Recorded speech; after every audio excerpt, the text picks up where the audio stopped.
Bom, eu escolhi farmácia aqui na finca porque os professores eles são muito bons. A maioria tem mestrado e doutorado. Nós temos uma educação completa, bolsa rotativa, que isso facilita bastante para quem não tem condições de pagar o curso integral.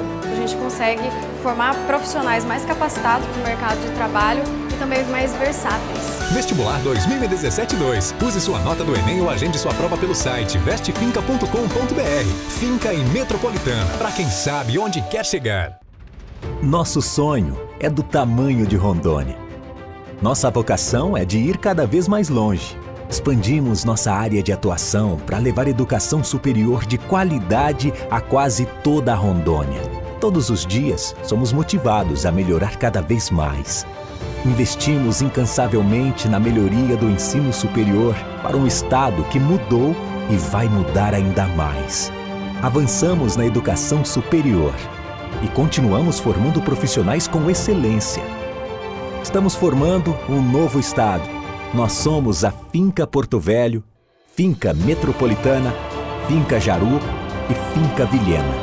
E a nossa história é de ir cada vez mais longe. É a certeza de fazer as escolhas certas e saber onde se quer chegar. Grupo Educacional Aparício Carvalho, transformando o estado de Rondônia. Se você tem espírito de liderança, curiosidade em novas tecnologias, se familiariza com cálculos, economia, administração e questões sociais, a Engenharia de Produção é o curso perfeito para você. Seja um engenheiro com nota 4 de autorização no MEC. Acesse o site vestefinca.com.br ou use sua nota do Enem. A indústria, comércio e empresas precisam de você. Finca em Metropolitana. Engenharia é aqui. Escolhi a Faculdade Metropolitana pelos títulos que os docentes possuem. A boa localização dentro da cidade e depois pela estrutura. E vou conseguir ingressar no mercado de trabalho sem problema algum. Vou sair do curso de Estética e Cosmética uma profissional de excelência e muito capacitada.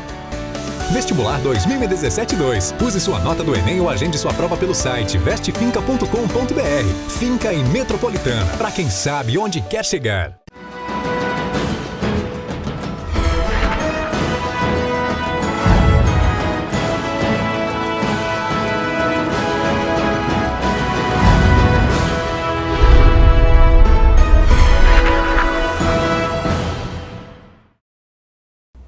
No ar mais um programa Sala de Opinião. E hoje convidamos o Dr. Luiz Felipe da Silva Andrade. Ele é advogado, especialista em direito eleitoral e vem aqui falar sobre o momento e os movimentos políticos que o Brasil hoje está vivendo. Seja bem-vindo, doutor. Muito obrigado, doutor Aparício. É sempre um prazer e uma honra muito grande estar aqui no seu programa e com os nossos telespectadores que nos assistem, né? Geralmente um eleitorado, um telespectador nosso bem crítico, bem ponderado. Doutor, nós vivemos um momento bastante de euforia em termos não muito agradáveis, em termos do Brasil, com esse processo político, né, que vivemos, político, econômico e extremamente preocupante. Tivemos, nessa semana passada, aquela votação no Congresso Nacional, na Câmara dos Deputados, e se observou que existe uma divisão imensa em todos os partidos políticos, né? E, infelizmente, vivemos um momento de crise. Como que o senhor vê? Doutor Aparício, a bem da verdade, esse momento de crise ele já está virando quase que uma rotina, né? Se pararmos para analisar, desde não vou dizer o primeiro governo Lula, mas a partir do segundo governo Lula a gente já tem diversas crises, diversos escândalos de corrupção. Nós passamos pelo mensalão, que à época foi dito que era o maior escândalo de corrupção já vivido na história do país. Agora nós estamos com a Lava Jato e agora nós estamos chegando no BNDES, nós chegamos na JBS. Então a cada dia que passa é um escândalo novo em Brasília. Isso muito me entristece, acredito que entristece toda a nossa população, nossos telespectadores. Porém, eu ainda quero acreditar que há uma luz no final desse túnel nefasto que a gente está passando. Mas a população não consegue ver essa luz.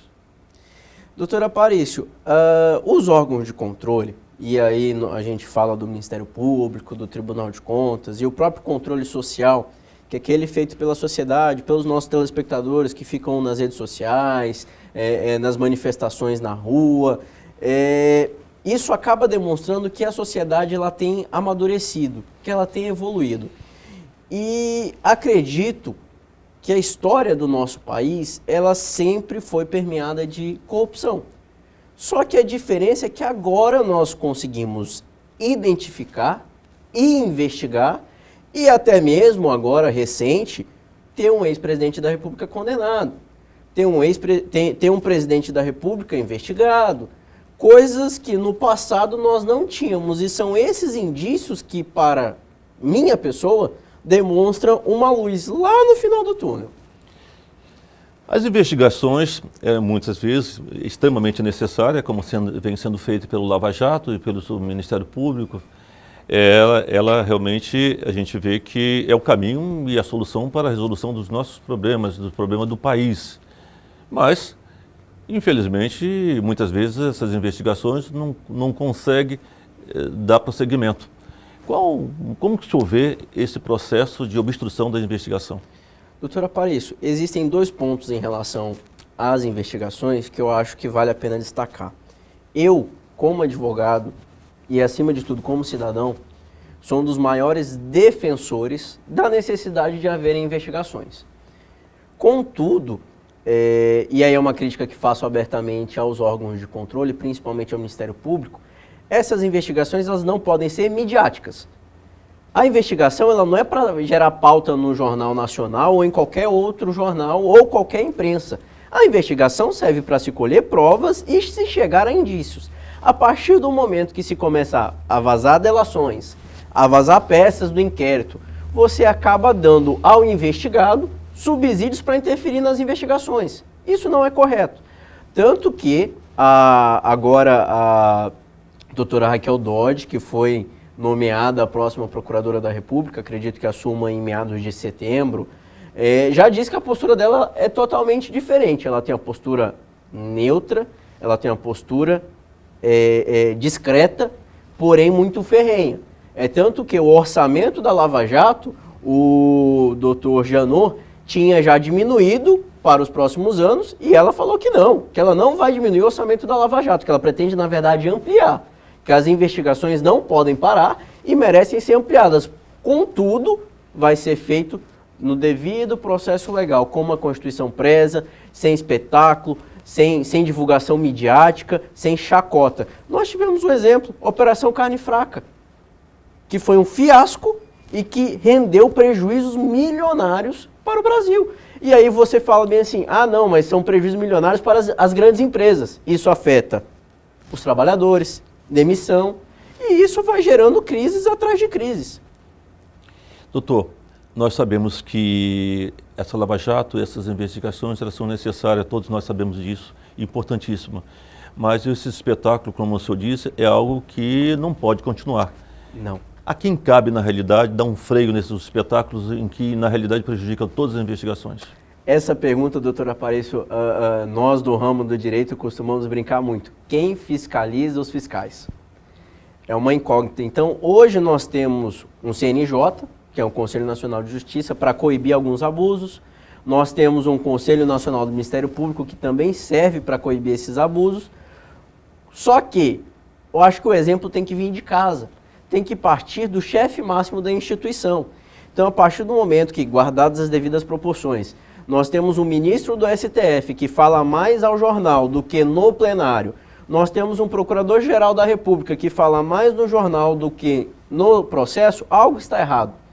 Então, quando a gente diz que vivemos crises institucionais e crises de educação, de ética, de moral, não só o cidadão tem que deixar de ter aquela cultura de votar em alguém por causa da gasolina, mas os detentores do mandato também têm que deixar de oferecer, e aqueles que, apesar de não eleitos, mas exercem cargos públicos, têm que ver que o munus público dele não é midiático. O munus público dele é efetivar as funções essenciais da justiça, como o caso do Ministério Público.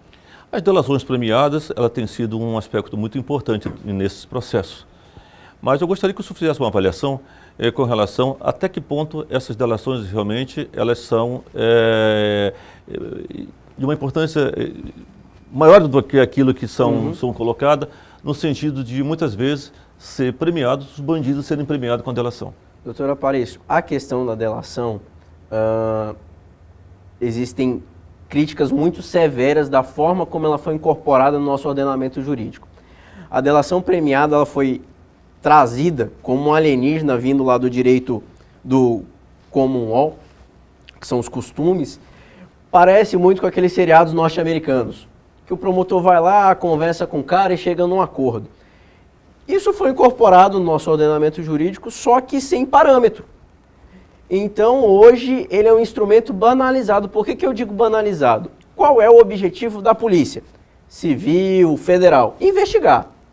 O que tem sido feito? E isso, pasmem, foi consignado em um parecer da Procuradoria Regional da 4ª Região, onde fala o seguinte: olha, é muito mais fácil a gente prender alguém de forma provisória, deixar esse cara preso durante um tempo, porque ele vai vir e vai propor uma delação.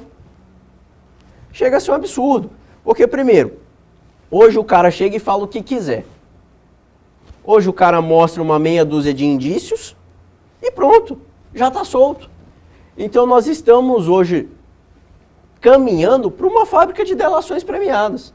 Você prende uma pessoa e fala, e aí, você não vai delatar? E aí, você não vai delatar? Chegou um caso, e aqui eu não defendo o presidente Temer, nem defendo suas condutas, mas chegou ao caso de um cidadão que, na minha visão, é um criminoso, que hoje está, teoricamente, foragido da justiça, malcomunado com o Procurador-Geral da República, irem ao Palácio do Planalto gravar o presidente da República. Isso é um assinte, isso é um absurdo. Tá? E não me diga o Procurador-Geral da República, o doutor Janot, que ele não sabia o que o rapaz ia fazer lá. Ele sabia. Ele sabia porque houveram reuniões antes. O advogado dele era procurador que atuava na força-tarefa da Lava Jato. Então, a gente para e pensa, vamos analisar os parâmetros das delações premiadas. Vamos pegar do Odebrecht. O cara foi preso, teve que devolver não sei quanto, e vamos pegar do Wesley Batista da JBS. Não passou um dia preso. E aí o senhor vai me falar bem assim, há justiça nisso? Não, não há. Então, esses acordos feitos pelo Ministério Público, eu acredito que tem que ser passados pelo crivo do Judiciário e não aquele crivo simplesmente proforme, que é bem assim, não, vamos homologar tudo. Não. É o relator analisar aqueles documentos e falar bem assim, olha, de fato, é uma contribuição muito grande para as investigações, porém aqui, ó, o senhor vai ficar preso sim, porque o senhor cometeu um delito. Olha, isso daqui o senhor vai devolver dinheiro. O que o senhor Wesley Batista fez com o nosso país é um escárnio, porque ele manipulou o mercado financeiro, vendeu ações, comprou dólar, saiu daqui muito bem e hoje está vivendo uma vida de rei nos Estados Unidos. Doutor, eu acho que choca todos os brasileiros, chocou todos nós. Esse prêmio que ele conseguiu, apesar de ter feito essa desgraça toda no nosso país, né, ele ainda foi premiado, doutor. Ele hoje mora em Nova York com toda a família e premiado, isso nada aconteceu com ele. O que aconteceu com ele é um dos exemplos críticos da delação premiada. É um instrumento muito bom, de fato é, porque geralmente aquele costume de falar os crimes do colarinho branco. Esses crimes eles são de difícil investigação. Então, se você não tiver alguém dentro da organização criminosa para eventualmente delatar, você não vai conseguir caminhar. Só que hoje a nossa polícia, o nosso setor investigativo, ele está acomodado. Ele espera que tudo venha da delação premiada. E você não pode simplesmente, com o intuito de pegar um político, beneficiar um corrupto desse. Porque ele é tão criminoso quanto, e talvez mais, aqueles que ele corrompeu. Esse cidadão, ele deveria estar hoje atrás das grades. Doutor, vamos fazer aqui um pequeno intervalo em sala de opinião, mas já voltamos.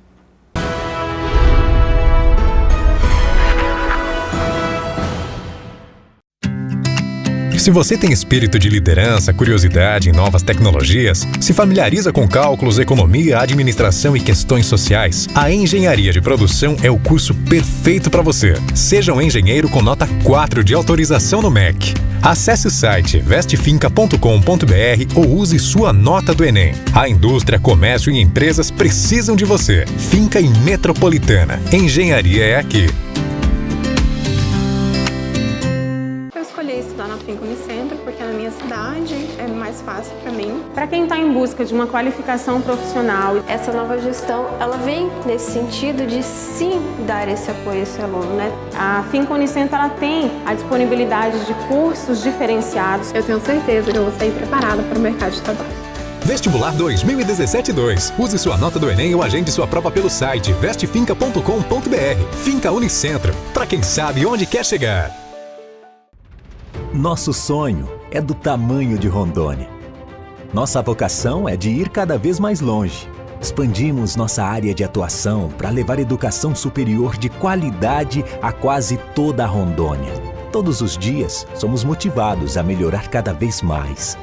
Investimos incansavelmente na melhoria do ensino superior para um estado que mudou e vai mudar ainda mais.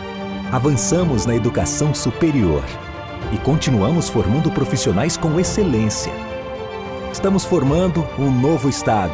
Nós somos a Finca Porto Velho, Finca Metropolitana, Finca Jaru e Finca Vilhena. E a nossa história é de ir cada vez mais longe. É a certeza de fazer as escolhas certas e saber onde se quer chegar. Grupo Educacional Aparício Carvalho, transformando o estado de Rondônia.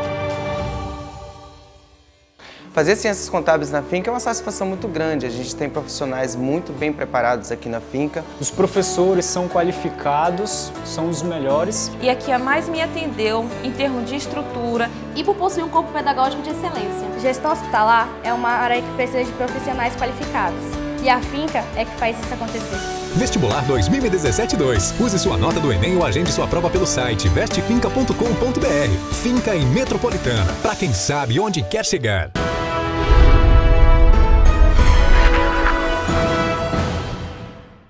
Voltamos com sala de opinião. Ao nosso lado, o Dr. Luiz Felipe. Doutor, é tanta roubalheira no país, é tanta corrupção, é tanto dinheiro que sai, né, por exterior, depósito, é tantas malas. Nosso país é muito rico, né? Com certeza. E isso é uma das poucas propagandas verdadeiras que o governo faz. Que, pelos valores que já foram planilhados, nossa economia era para ser economia de primeiro mundo, era para estar ali par e pau com os Estados Unidos, com a Alemanha, com a Inglaterra, e isso é só aquilo que conseguiu se computar, e ainda aquilo que não se descobriu. Então, assim, se o nosso país não foi à bancarrota até hoje com todo esse desvio, só pode ser porque, de fato, ele é muito rico. E, aliás, tem uma das maiores cargas tributárias do mundo, né? Nós estamos aí hoje com a gasolina na casa dos 4 e pouquinho. Né? Nós temos 27,5% de leão, entre outras coisas que a população deve estar cansada de saber. Eu fico impressionado muitas vezes com não só a cara de pau dessas pessoas que procedem dessa forma, mas como as empresas, como que um presidente, uma direção de uma estatal dessa pode fechar suas contas com um rombo que não é pouquinho, é muito dinheiro. Como que fecha as contas, doutor? Doutor Aparício, na verdade essas contas elas não fecham. E acaba sendo o que nós falamos sobre a questão dos órgãos de controle. Nesse ponto, o TCU, que é o Tribunal de Contas da União, apesar do esforço hercúleo, que eu sei que os servidores são bem intencionados, que falta estrutura, mas falta um controle mais firme. Então a gente poderia dizer que hoje há uma ineficiência do Tribunal de Contas. Não acredito que seja proposital, não é uma má-fé dos ministros ou dos assessores ou dos auditores. Há, na verdade, falta de recursos humanos, há, na verdade, falta de tecnologia para investigar tudo isso. Hoje, o nosso Estado, ele não é aquele Estado concebido como Estado mínimo.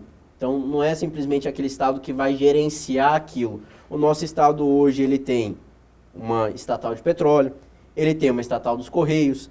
Nosso Estado hoje ele é quase um Estado máximo. Ele dá comida, ele dá alimentação, ele dá bolsa, ele cuida da educação, ele cuida da saúde, ele cuida da previdência. E talvez por isso que esses órgãos de controle não consigam fiscalizar tudo. Porque o nosso Estado acaba querendo fazer muito e não faz nada. Doutor, nós tivemos aí aquela votação na Câmara Federal para aceitação ou não aceitação da denúncia contra o presidente Temer para ser investigado. E a votação foi para que ele não fosse investigado, passou para que não deveria ser investigado. Se o presidente Temer tivesse que sair da presidência da República, como que ficaria o país? Doutora Aparício, eu vou separar a sua pergunta, como nós temos o filme de terror, Jack Stripador, né? Vou fatiá-la ela por partes. Vamos pegar primeiro a votação da Câmara. Eu acabei acompanhando muito nas redes sociais, muita gente indignada, bradando pela impunidade, pela corrupção. E nisso, se o senhor me permite, eu gostaria de fazer apenas um parêntese. Isso já acontecia com os governadores. Para os governadores serem processados no STJ, era necessário as assembleias legislativas autorizarem. Recente, o STF disse que isso era inconstitucional. Com relação ao presidente da República, há disposição expressa na Constituição nesse sentido. E é bom que se dizer aos nossos telespectadores que não se trata de impunidade. Não significa que ele não vai ser investigado. Significa que, enquanto ele for presidente, essa investigação ela vai ficar parada e, após ele deixar o cargo, essa investigação vai retornar. Provavelmente na primeira instância. Então, se for um caso da Lava Jato, vai descer para o Moro, lá em Curitiba. Se for um outro caso, vai ser encaminhado para um outro juiz federal para que as investigações continuem, porque ele vai deixar de ostentar a qualidade de presidente e não vai ter mais prerrogativa de foro. Então, esse é o primeiro parênteses que eu gostaria de fazer. Não existe uma possibilidade de caducar as investigações? Não, porque o prazo decadencial nesse período ele fica suspenso. Ele fica ali esperando, a partir do momento que a pessoa deixa o cargo, ele volta a correr, né? Esse é um primeiro ponto. O segundo ponto é a malfadada linha sucessória. O presidente do Congresso está sendo investigado, o presidente do Senado está sendo investigado, como é que fica isso? Bom, hoje, o próximo da linha sucessória, caso o presidente Temer deixe a cadeira, é o Rodrigo Maia, presidente da Câmara, e apesar de ser investigado, não há nenhuma ação penal contra ele. Qual é o entendimento do Supremo Tribunal Federal hoje? Olha, não pode estar na linha sucessória para assumir a cadeira presidencial quem tenha ação penal recebida. Então, enquanto está na fase investigatória, tudo bem. Agora, a partir do momento que ela foi recebida, aí não. Então, no caso, se o presidente Rodrigo Maia, o presidente da Câmara, for denunciado e essa denúncia for recebida, ele está fora da linha sucessória. Vamos ao presidente do Senado. O presidente do Senado tem ação recebida? Tem. Então, ele também estaria fora. Vamos à presidente do STF, que hoje é a ministra Carmen Lúcia. Assumindo, tem que ser convocada novas eleições de forma indireta, a ser regulamentada no Congresso Nacional. Uma das coisas que estamos vendo diariamente na mídia e nas ruas de nosso país é o grupo de oposição ao governo pedindo direta já. E nós sabemos que a Constituição não permite esse tipo de eleições de direta já, conforme a Constituição. Gostaria que o senhor falasse sobre isso. Doutor Aparício, há uma fantasia, digamos assim, um conto, que democracia significa eleições diretas. E isso não é verdade. Democracia significa todo um modelo onde as instituições têm independência e onde a população ela tem direito à voz. No caso da eleição direta, eu, como constitucionalista, sou avidamente contrário. Acredito que isso é uma burla à Constituição e acredito que qualquer mudança na Constituição de forma causuísta, ela vai ser maléfica. Veja só que engraçado o argumento. Olha, hoje o Congresso Nacional, em sua grande maioria, está sendo investigado, portanto não teria legitimidade para se escolher um representante dali. Ora, então haveria legitimidade para ele alterar a Constituição? Ou há legitimidade ou não há. Não existe meia legitimidade. E a legitimidade dos nossos representantes, ela não está atrelada ao fato de estar sendo investigado ou não. Está atrelada ao fato desse candidato ter passado por um pleito e ter se logrado vencedor.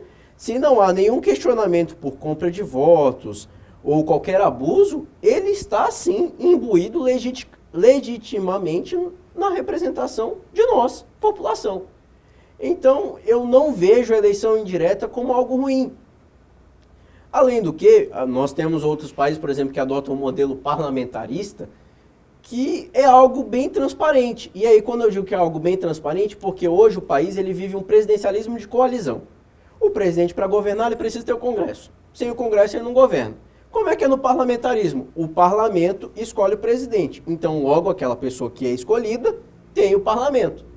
Então, se analisar a grosso modo, parece que o parlamentarismo ele é muito mais sincero, apesar de não ser escolhido diretamente, do que o nosso regime democrático, que existem suspeitas de abuso de poder econômico, abuso de poder político.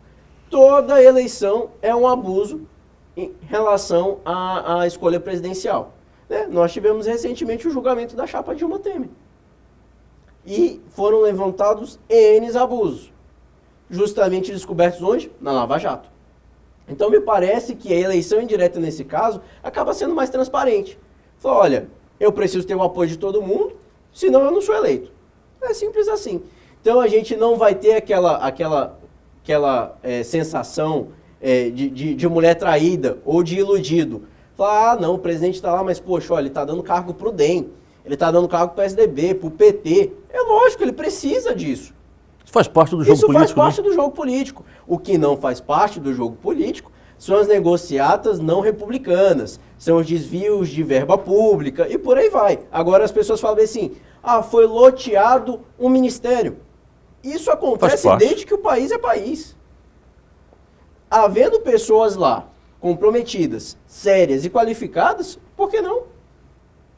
Doutor, o Congresso brasileiro, ele vem sendo criticado constantemente. O comportamento dos parlamentares, a situação, devido a toda uma situação que se vive hoje no Brasil.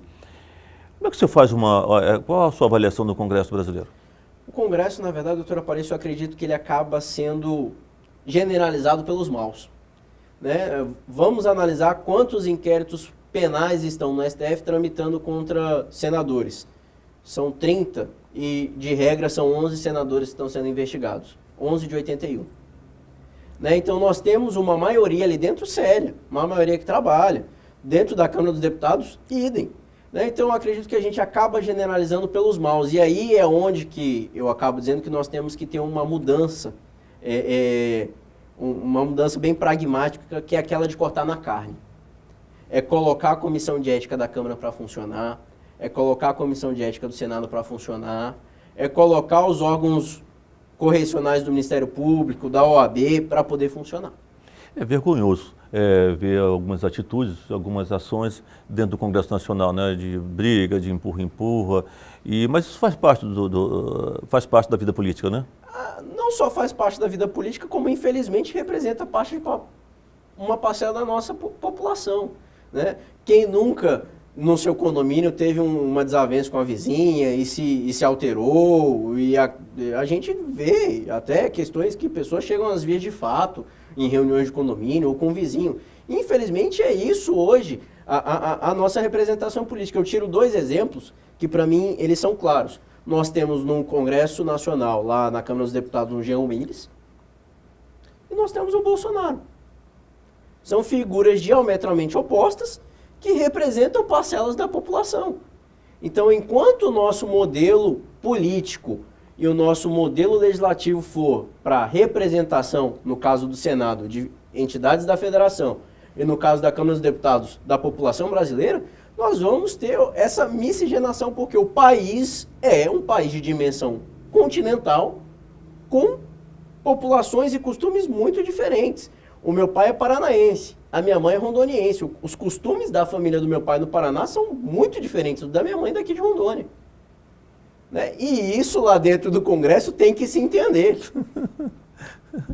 Vamos fazer aqui um pequeno intervalo em sala de opinião e já voltamos.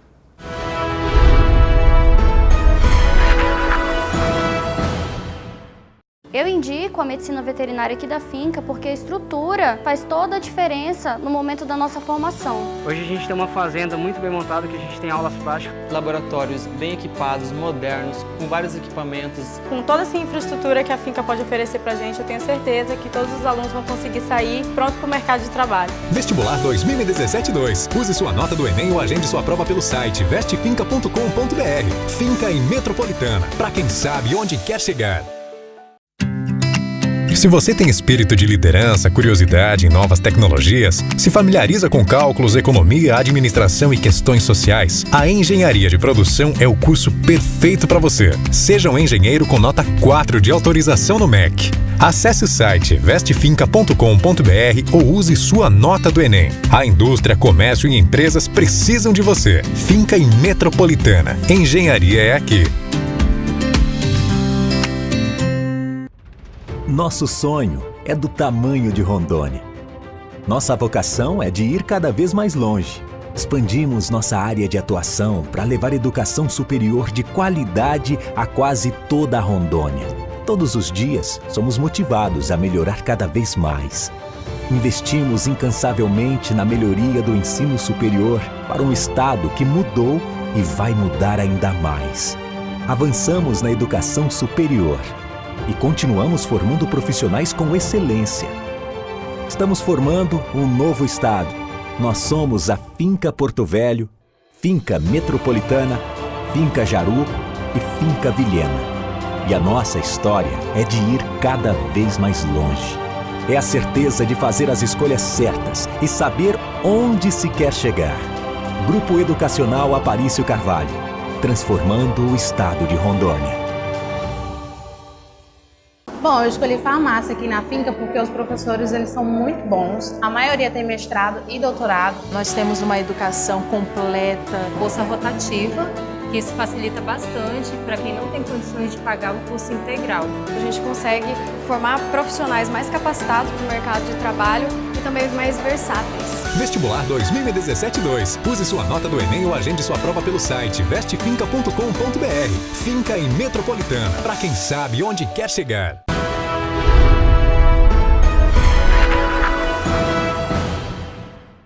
Voltamos com um saldo de opinião aqui com o Dr. Luiz Felipe. Doutor, o Brasil precisa de uma série de reformas e nós presenciamos aí uma dificuldade muito grande devido à crise política que se instalou dessas reformas. Como proceder agora mediante... Houve uma quebra de toda a base de apoio ao presidente Temer. Como é que vai funcionar essa reforma se o presidente Temer já não tem aquele apoio que tinha anteriormente? Doutor Aparício, em relação ao presidente Temer, eu tenho visto que ele tem colecionado vitórias. Né? Começou no TSE, começou com o impeachment da ex-presidente Dilma, depois foi no TSE, e agora no Congresso Nacional eu não vejo a situação ocorrida recente como uma derrota. Eu vejo, na verdade, como uma vitória e vou explicar ao senhor por quê. Politicamente falando, existem aquelas pessoas que muito provavelmente viraram presidente. Conte comigo. Porém, eu tenho minha base, eu tenho que dar minha satisfação e tudo. Então, a gente vai contando ali o placar, eu vou colocar presença e qualquer coisa eu vou me abster. Então, eu ainda acho que é muito cedo para avaliar se houve um racha na base do Temer ou não. Eu acredito que essa análise ela vai ficar mais completa agora com as reformas trabalhista, da Previdência.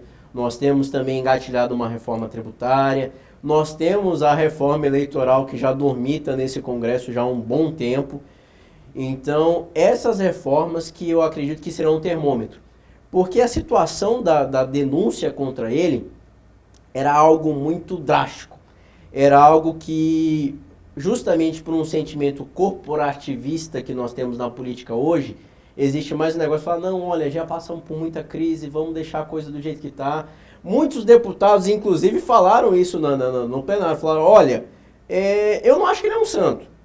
Eu até acho que ele tem que ser investigado, mas olha, crise política, a gente vai afundar o país, vamos deixar do jeito que está e vamos tocar o barco. Então, eu acho que é muito cedo ainda para falar num racha da base.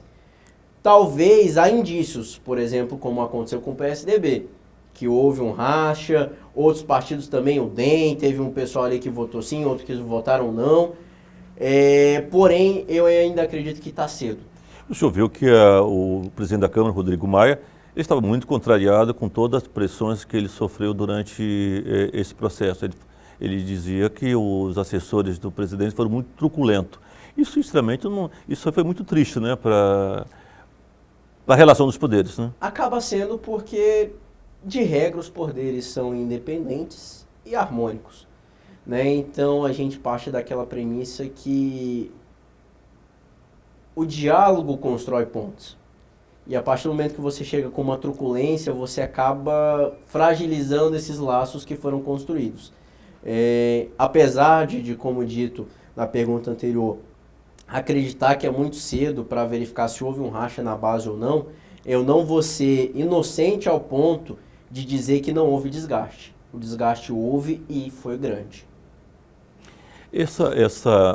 É bom que fique claro em que, com relação, por exemplo, a essas negociações que ele procedeu durante todo o processo, isso não representou nada de errado perante eu, como presidente da República, as emendas para os parlamentares. Logicamente que choca a população, porque nós vivemos num momento muito crítico da economia do Brasil, né? E a liberação, na realidade, a liberação dos recursos, as verbas das emendas, né? Eles teriam que, de qualquer forma, ser liberados. Só que ele, na realidade, liberou muitas verbas num período muito curto. Foi um momento propício, digamos assim. Ele pensou e falou, olha, eu tenho que liberar mesmo, eu estou precisando aqui, então eu vou chamar alguns para conversar e vou falar, olha, se vocês votarem, eu vou liberando. Né? E aí nós entramos naquela discussão filosófica do que é jurídico e do que é moral. Juridicamente, houve algum fato ilícito? Não. Agora, moralmente e eticamente falando, houve uma situação? Houve. De fato, houve.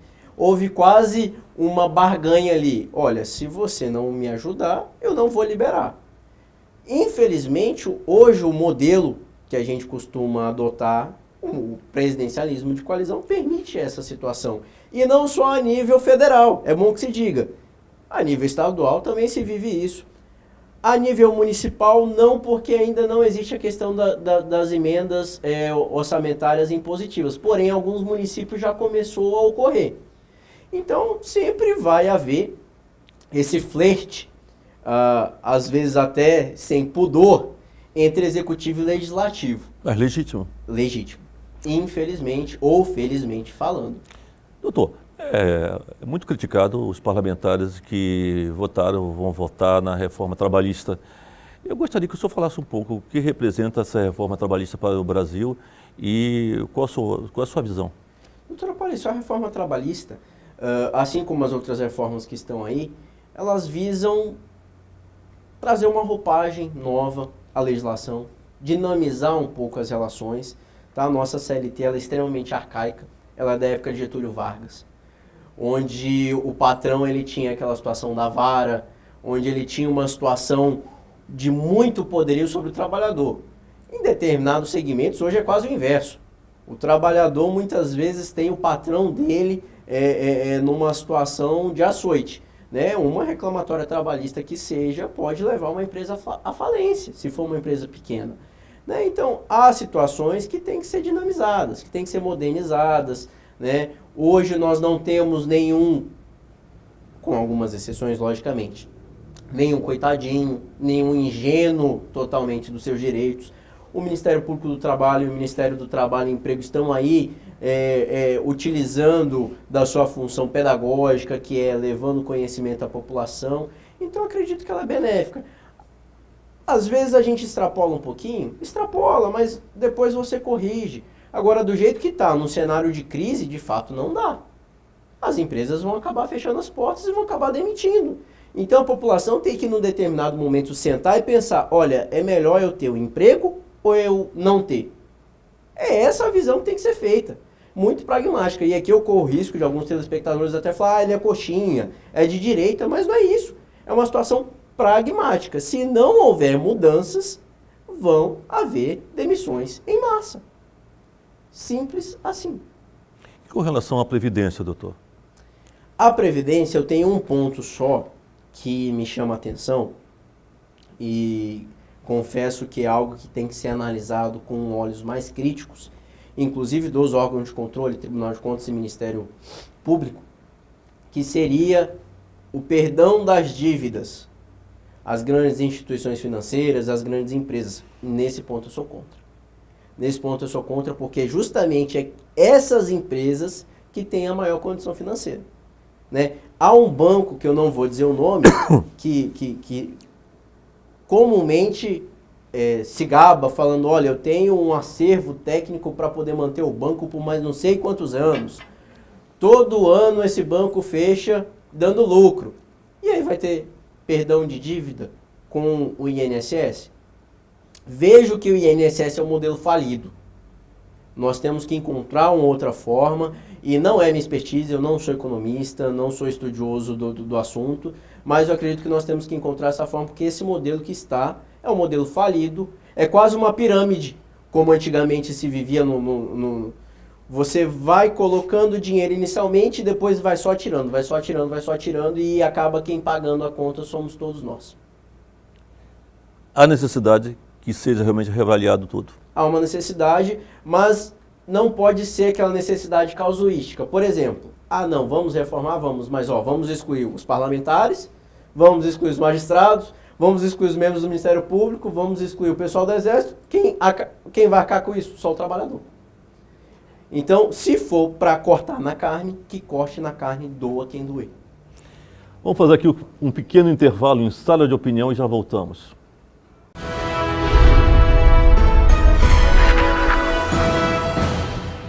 Eu escolhi a Faculdade Metropolitana pelos títulos que os docentes possuem. A boa localização dentro da cidade e depois pela estrutura. E vou conseguir ingressar no mercado de trabalho sem problema algum. Vou sair do curso de Estética e Cosmética, uma profissional de excelência e muito capacitada. Vestibular 2017-2. Use sua nota do Enem ou agende sua prova pelo site vestefinca.com.br. Finca em Metropolitana, para quem sabe onde quer chegar. Nosso sonho é do tamanho de Rondônia. Nossa vocação é de ir cada vez mais longe. Expandimos nossa área de atuação para levar educação superior de qualidade a quase toda a Rondônia. Todos os dias, somos motivados a melhorar cada vez mais. Investimos incansavelmente na melhoria do ensino superior para um estado que mudou e vai mudar ainda mais. Avançamos na educação superior e continuamos formando profissionais com excelência. Estamos formando um novo estado. Nós somos a Finca Porto Velho, Finca Metropolitana, Finca Jaru e Finca Vilhena. E a nossa história é de ir cada vez mais longe. É a certeza de fazer as escolhas certas e saber onde se quer chegar. Grupo Educacional Aparício Carvalho, transformando o estado de Rondônia. Se você tem espírito de liderança, curiosidade em novas tecnologias, se familiariza com cálculos, economia, administração e questões sociais, a Engenharia de Produção é o curso perfeito para você. Seja um engenheiro com nota 4 de autorização no MEC. Acesse o site vestefinca.com.br ou use sua nota do Enem. A indústria, comércio e empresas precisam de você. Finca em Metropolitana. Engenharia é aqui. Estudar na Finca Unicentro, porque na minha cidade é mais fácil para mim. Para quem está em busca de uma qualificação profissional, essa nova gestão, ela vem nesse sentido de sim dar esse apoio a esse aluno, né? A Finca Unicentro, ela tem a disponibilidade de cursos diferenciados. Eu tenho certeza que eu vou sair preparada para o mercado de trabalho. Vestibular 2017-2. Use sua nota do Enem ou agende sua prova pelo site vestefinca.com.br. Finca Unicentro, para quem sabe onde quer chegar.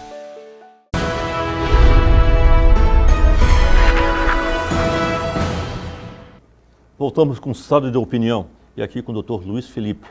Doutor, o senhor acredita que as reformas, o presidente vai conseguir tocar essas reformas, que o Congresso Nacional vai realmente, daqui para frente, apesar de todos esses episódios que estão vivenciando, vai conseguir fazer algumas reformas importantes para o país? Doutor Aparício, eu acredito que sim.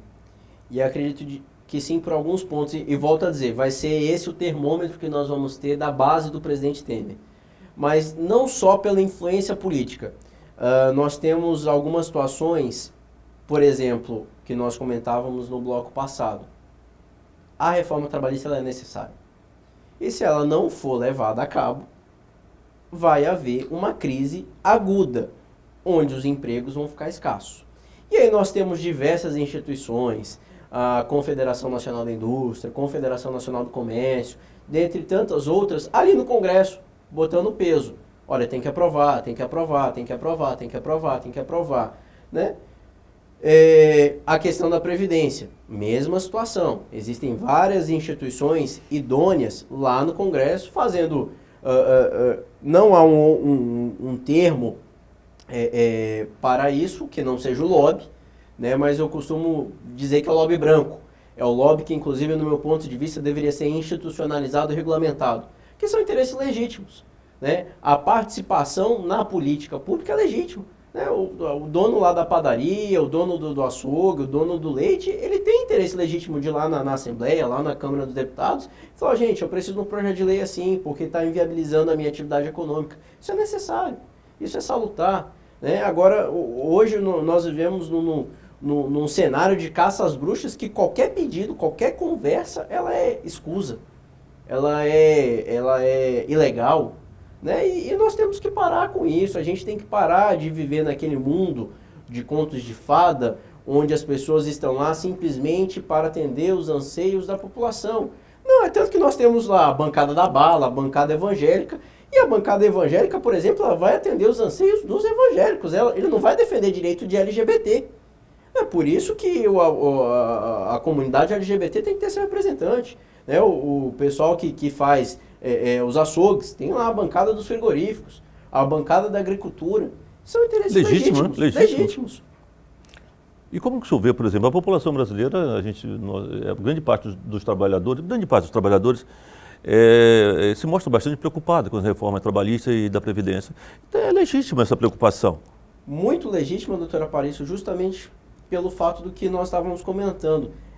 Na hora que isso chega no Congresso, começa determinados grupos falar, não, aqui você não mexe, aqui você não mexe, aqui você não mexe, e a conta que deveria ser, teoricamente, rateada em todo mundo, acaba sobrando só para o pobre coitado do trabalhador. Então a carga acaba sendo maior nele. E é por isso que eu digo, a reforma, ela é necessária, é indispensável, porém, tem que ser feita para todos. Não pode ser, não, o juiz não entra, promotor não entra, delegado não entra, militar não entra. Não, se fosse feito, que vá-se do pedreiro ao ministro do STF.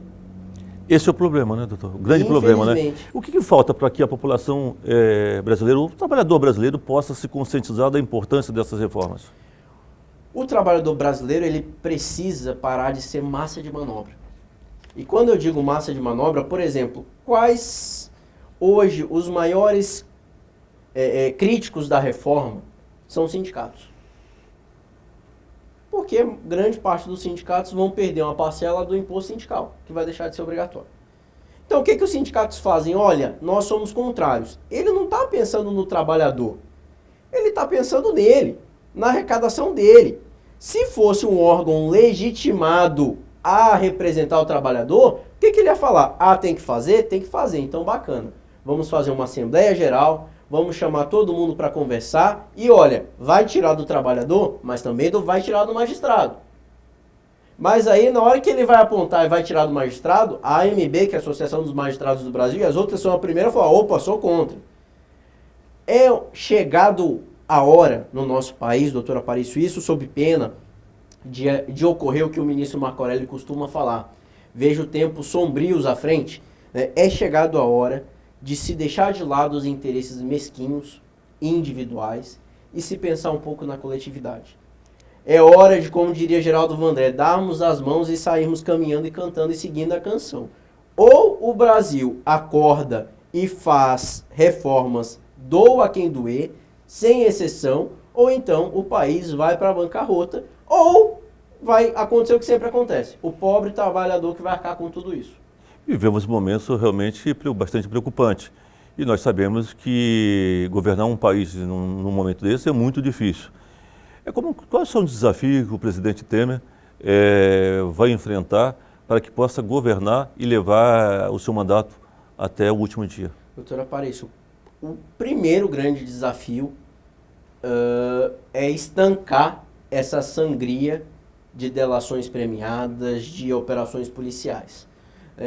Acredito que o presidente tenha que fazer uma faxina no seu ministério, cortar algumas pessoas, aquelas pessoas que estão em situações instáveis, guardadas as devidas proporções, é fazer aquilo que ele disse que faria no começo. Olha, quando eu tiver alguém aqui que tenha culpa no cartório, que seja investigado, eu vou tirar. É mais ou menos isso que ele tem que fazer. E não acabar criando jeitinhos, transformar uma secretaria em ministério, esses joguinhos políticos que, apesar de não serem legais, são antiéticos e até imorais. Segundo ponto é colocar a economia nos trilhos. Nós precisamos de uma política econômica mais arrojada, nós precisamos voltar a exportar carne para o mercado, que nós temos ali, os Estados Unidos já disseram, olha, nós não vamos mais importar a carne brasileira, né? Eu acho que o mercado asiático também deu uma freada. Tudo fruto de umas inconsequentes declarações. Inconsequentes declarações de um delegado, que inclusive eu vou confessar para o senhor, não sei nem se foi punido por isso, né? O terceiro ponto é, numa área política, refazer a base do governo e aprovar essas reformas. Trabalhista, previdenciária. A reforma tributária, apesar de ser algo que é urgente, eu acredito que não vai ter o interesse do governo nela, justamente porque vai significar decréscimo de receitas. Mas todas essas reformas, elas têm que ser aplicadas agora. Por quê? O presidente já enfrentou uma crise de legitimidade. Ele não é uma pessoa carismática. Ele não tem uma característica populista. Então, é agora o momento de se tomar atitudes impopulares. E, de regra, as atitudes impopulares são necessárias para que o país não vá para o buraco. Então, ou elas são tomadas agora, ou então lá na frente elas não serão tomadas. E o nosso país vai ficar numa situação bem complicada. É o momento do presidente que está impopular, né, que não deve pensar em processo eleitoral, nem em reeleição, porque não tem condições nenhuma, de poder fazer essa reforma, né? Então ele tem que aproveitar esse momento, se ele realmente quer fazer alguma coisa pelo país, aproveitar esse momento e fazer reformas necessárias. É mais ou menos isso, é virar para a população, e me dói muito dizer algo do gênero, mas população, olha, hoje vocês não sabem o que é melhor para vocês. Eu vou fazer o que eu acredito que é melhor, doa quem doer, e tchau e benção, e colocar isso para ser executado. E ano que vem, nas próximas eleições, aí sim, um presidente, e aí eu acredito que sem maiores pestes de é golpe, não é democraticamente eleito, não sei o que tudo isso para mim é furada, porque ele recebeu os mesmos votos que a presidente Dilma recebeu, ele foi eleito democraticamente sim, o impeachment não é golpe, porque está na Constituição, mas eu acredito que alguém novo, alguém com um processo eleitoral menos conturbado, vai conseguir manter. Porém, é necessário que essas medidas sejam tomadas agora.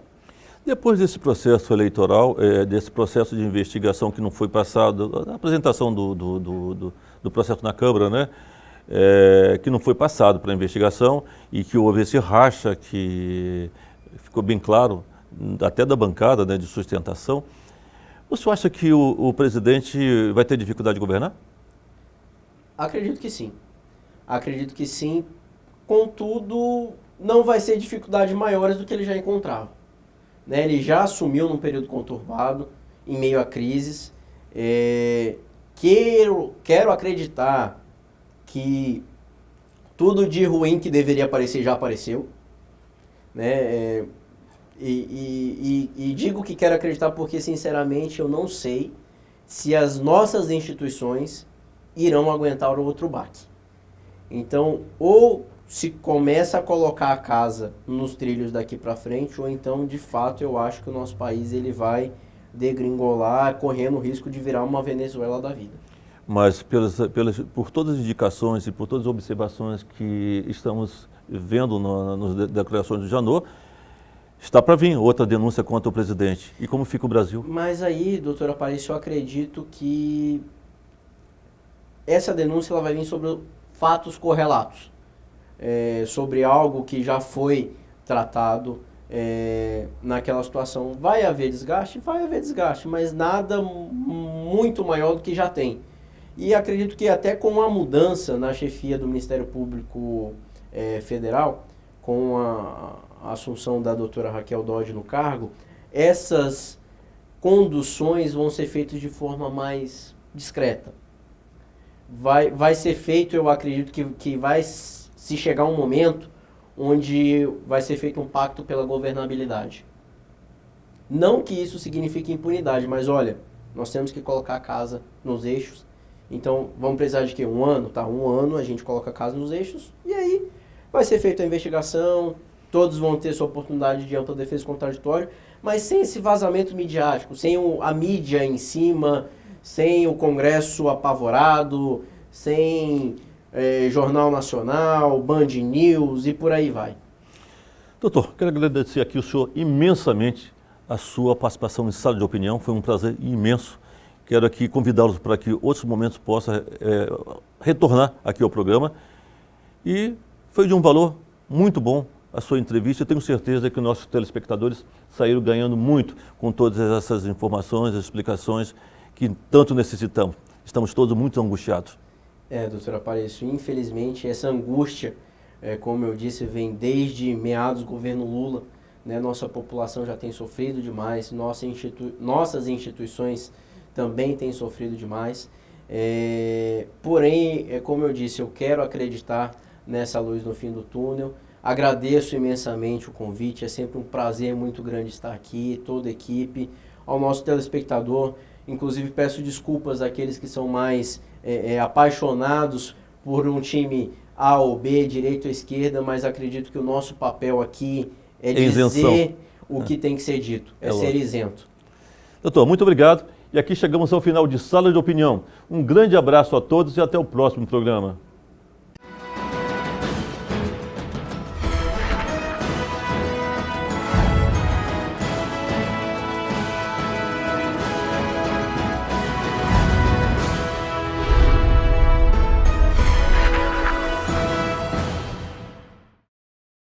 Fazer ciências contábeis na finca é uma satisfação muito grande. A gente tem profissionais muito bem preparados aqui na finca. Os professores são qualificados, são os melhores. E a que mais me atendeu em termos de estrutura e por possuir um corpo pedagógico de excelência. Gestão hospitalar é uma área que precisa de profissionais qualificados. E a finca é que faz isso acontecer. Vestibular 2017-2. Use sua nota do Enem ou agende sua prova pelo site vestefinca.com.br. Finca em Metropolitana, para quem sabe onde quer chegar. Se você tem espírito de liderança, curiosidade em novas tecnologias, se familiariza com cálculos, economia, administração e questões sociais, a Engenharia de Produção é o curso perfeito para você. Seja um engenheiro com nota 4 de autorização no MEC. Acesse o site vestefinca.com.br ou use sua nota do Enem. A indústria, comércio e empresas precisam de você. Finca em Metropolitana. Engenharia é aqui. Nosso sonho é do tamanho de Rondônia. Nossa vocação é de ir cada vez mais longe. Expandimos nossa área de atuação para levar educação superior de qualidade a quase toda a Rondônia. Todos os dias, somos motivados a melhorar cada vez mais. Investimos incansavelmente na melhoria do ensino superior para um estado que mudou e vai mudar ainda mais. Avançamos na educação superior e continuamos formando profissionais com excelência. Estamos formando um novo estado. Nós somos a Finca Porto Velho, Finca Metropolitana, Finca Jaru e Finca Vilhena. E a nossa história é de ir cada vez mais longe. É a certeza de fazer as escolhas certas e saber onde se quer chegar. Grupo Educacional Aparício Carvalho, transformando o estado de Rondônia. com a medicina veterinária aqui da finca, porque a estrutura faz toda a diferença no momento da nossa formação. Hoje a gente tem uma fazenda muito bem montada, que a gente tem aulas práticas. Laboratórios bem equipados, modernos, com vários equipamentos. Com toda essa infraestrutura que a finca pode oferecer pra gente, eu tenho certeza que todos os alunos vão conseguir sair pronto para o mercado de trabalho. Vestibular 2017-2. Use sua nota do Enem ou agende sua prova pelo site vestefinca.com.br. Finca em Metropolitana, para quem sabe onde quer chegar.